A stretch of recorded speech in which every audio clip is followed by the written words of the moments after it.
After a dominant win against Paraguay and Australia, the U.S. men's national team finds itself in a position it's never been before. It's already won its World Cup group with a match left to play. But although tonight's final group stage match against Turkey technically means nothing, history could still be made, because with a win, it would be the first time ever that the U.S. men have won 3 group stage matches at a single World Cup. CBS News correspondent Nicole Valdes joins us live from Inglewood, California, where tonight's match will be played at the stadium behind you. Nicole, good morning. I see you have a nice, snazzy new jacket to show off. And this is an exciting moment for the U.S. because they have momentum, and we often hear about how important that is. Is the U.S. men's team feeling that heading into this match?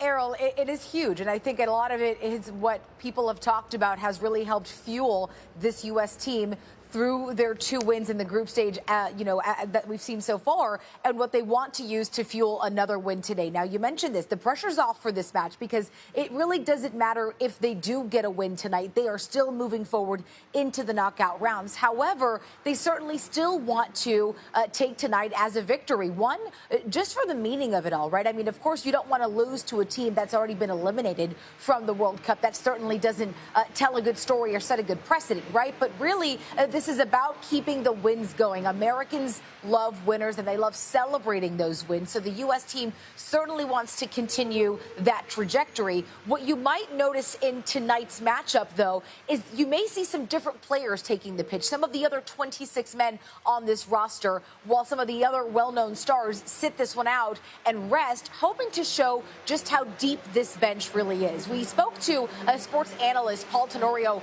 with The Atlantic about that subject exactly. Listen here.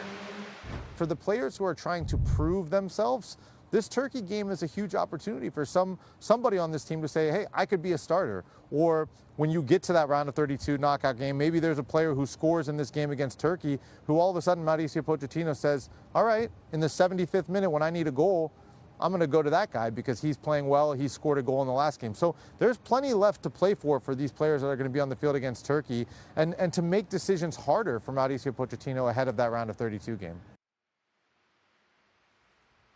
Now, of course, we do still have to talk about star Christian Pulisic. He is saying he's healthier this week. We saw him back at practice, and he hopes to play in tonight's match. But just how long we could see him on the pitch and whether he'll actually start tonight's match is still, of course, up in the air, Errol. All right, so much to watch. I know what I'll be watching tonight. Nicole, good luck. RIP to your sleep schedule. Nicole Valdes there in California for us.